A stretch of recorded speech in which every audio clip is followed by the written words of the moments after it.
Hello friends, इस video में हम लोग करेंगे क्लास 7 का चैप्टर नंबर 4 हीट।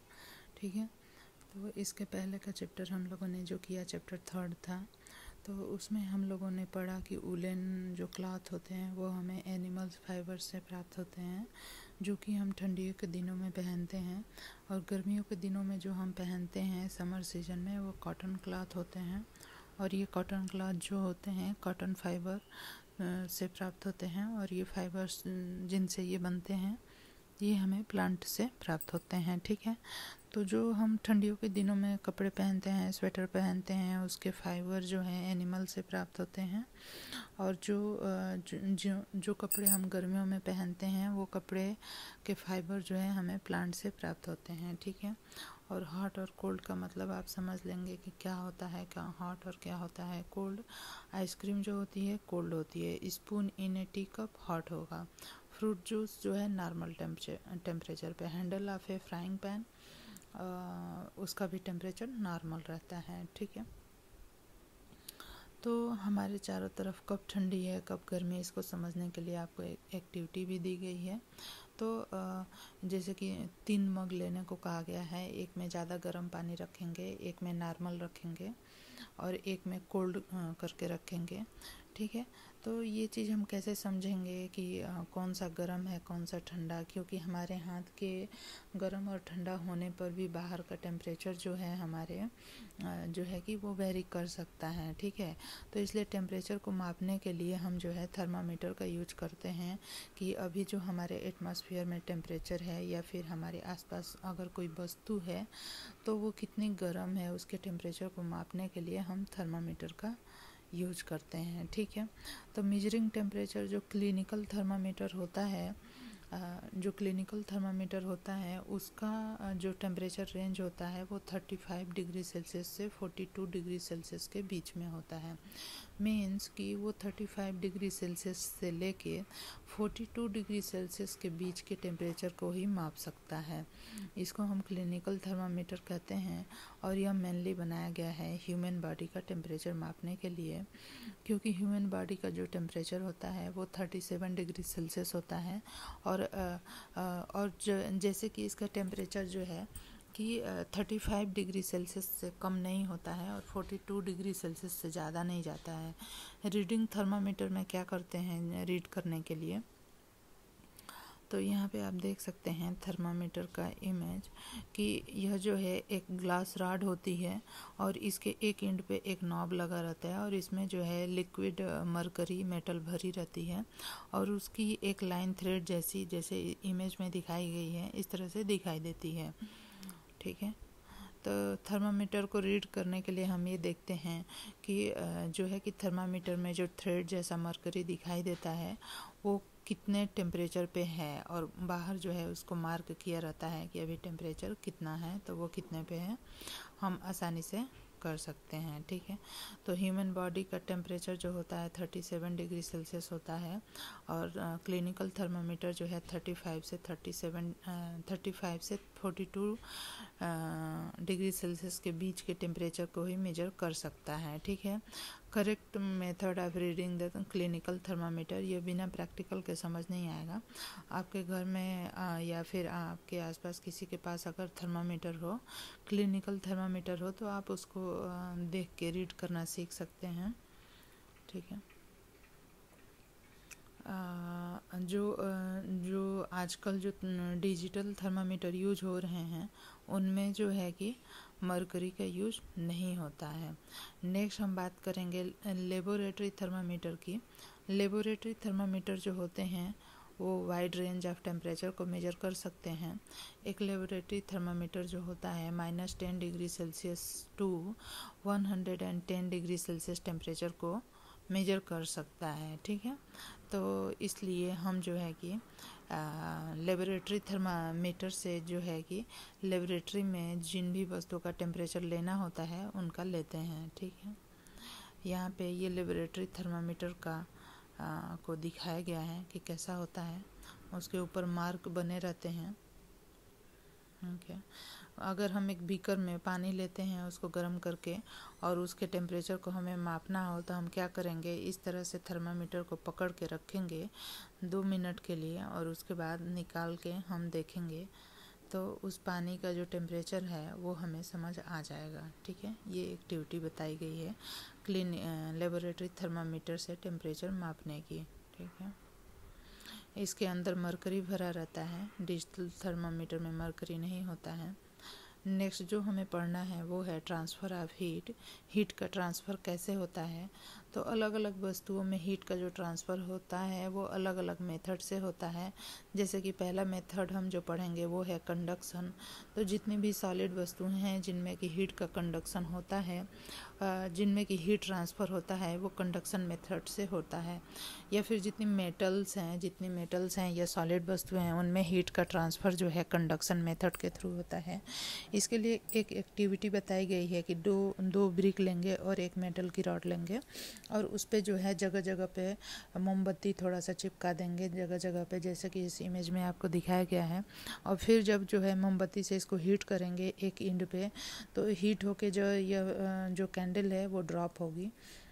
तो इसी को हम कहते हैं कि कंडक्शन के थ्रू जो है हीट ट्रांसफ़र हो रहा है, क्योंकि जितनी ज़्यादा देर तक हम इसको हीट करेंगे तो हीट करते जाएंगे तो यह मोमबत्ती जो है गिरती जाएगी। तो इस तरह से होता है conduction of the heat by the different material से हीट का कंडक्शन कैसे होता है इसके बारे में देखेंगे। कि इसमें ये है कि बहुत सारी चीज़ें जो होती हैं हीट की कंडक्टर होती हैं और बहुत सारी हीट की कंडक्टर नहीं होती हैं। तो जो हीट को कंडक्ट करती है उसको हीट का कंडक्टर बोलते हैं और जो वस्तुएं हीट को कंडक्ट नहीं करती उसको हम इंसुलेटर बोलते हैं। यहाँ पे कुछ एग्जांपल आप देख सकते हैं कि जो मेटल्स होते हैं जैसे कि एल्यूमिनियम हो गया, आयरन हो गया, कॉपर हो गया, ये जो है हीट के कंडक्टर्स होते हैं। जबकि हीट के जो पुअर कंडक्टर्स है वो कौन है, वो है प्लास्टिक है, वुड है, ये जो है हीट के पुअर कंडक्टर होते हैं। ठीक है, उसके बाद हम जो है एक एक्टिविटी करेंगे।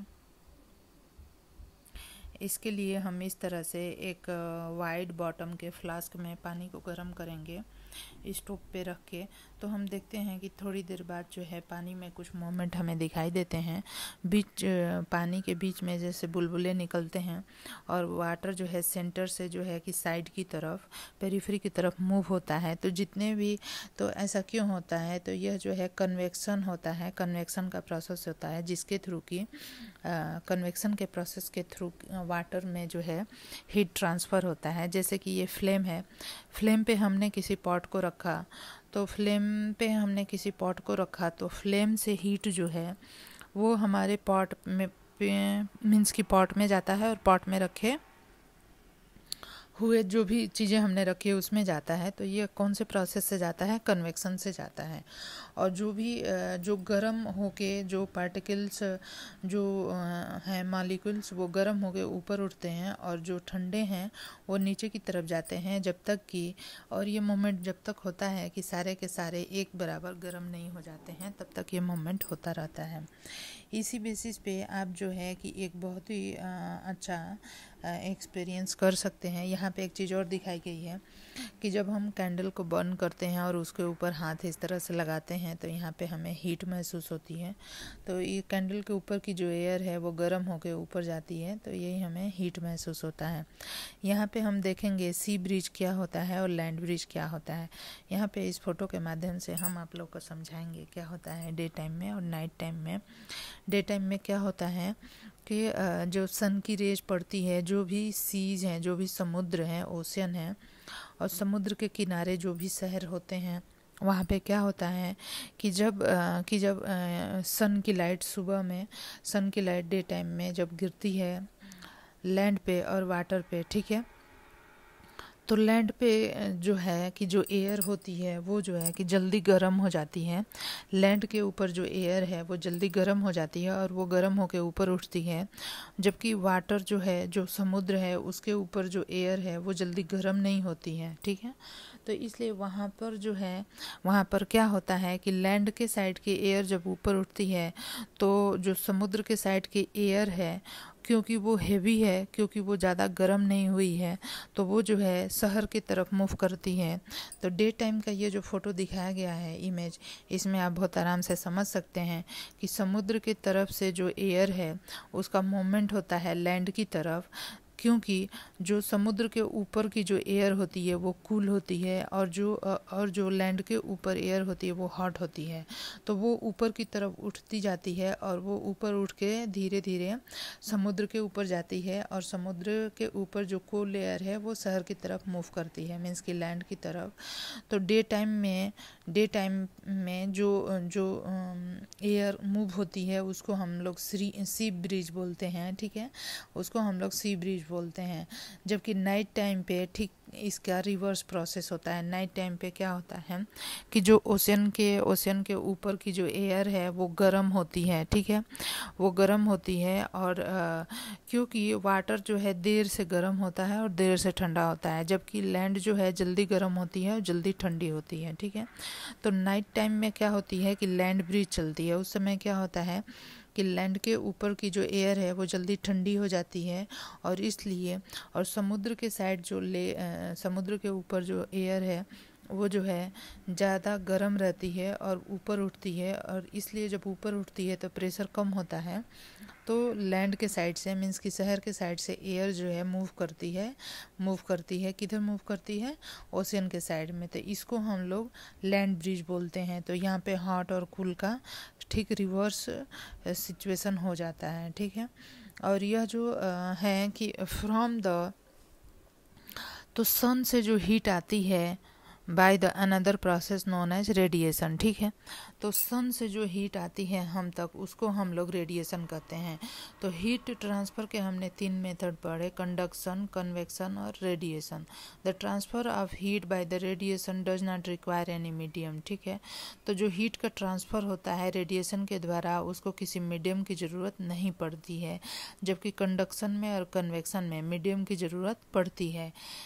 It can take place where a medium is present or not, ठीक है।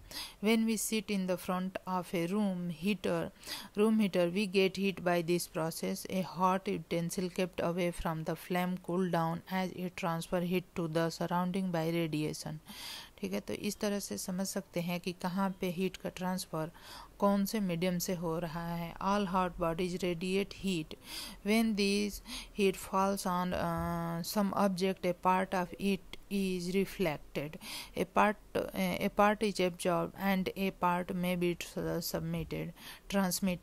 The temperature of the object increases due to the absorbed part of the heat, ठीक है। तो यहाँ पे हमने देख लिया kind of the clothes we wear in the summer and the winter.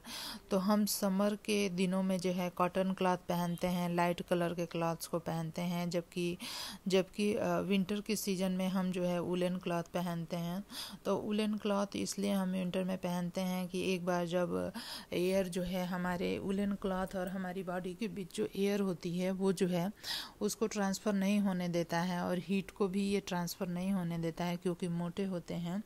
और जबकि कॉटन क्लॉथ जो होते हैं ये प्लांट फाइबर से बने होते हैं और बहुत ही पतले होते हैं, और ये हीट को ट्रांसफ़र होने देते हैं बड़ी आसानी से। तो इसलिए हम गर्मियों के दिनों में लाइट कलर के कॉटन क्लॉथ पहनते हैं, जबकि ठंडियों के दिनों में विंटर सीजन में हम जो है कि मोटे और वुलन क्लॉथ और डार्क कलर के क्लॉथ्स को पहनते हैं। तो फ्रेंड्स, अगर आपको मेरा वीडियो पसंद आता है तो मेरे चैनल को सब्सक्राइब करिए, और जो है मेरे वीडियोस को लाइक करिए और शेयर करिए अपने फ्रेंड्स के बीच में, इसी तरह के और अच्छे वीडियो पाने के लिए, ठीक है। धन्यवाद।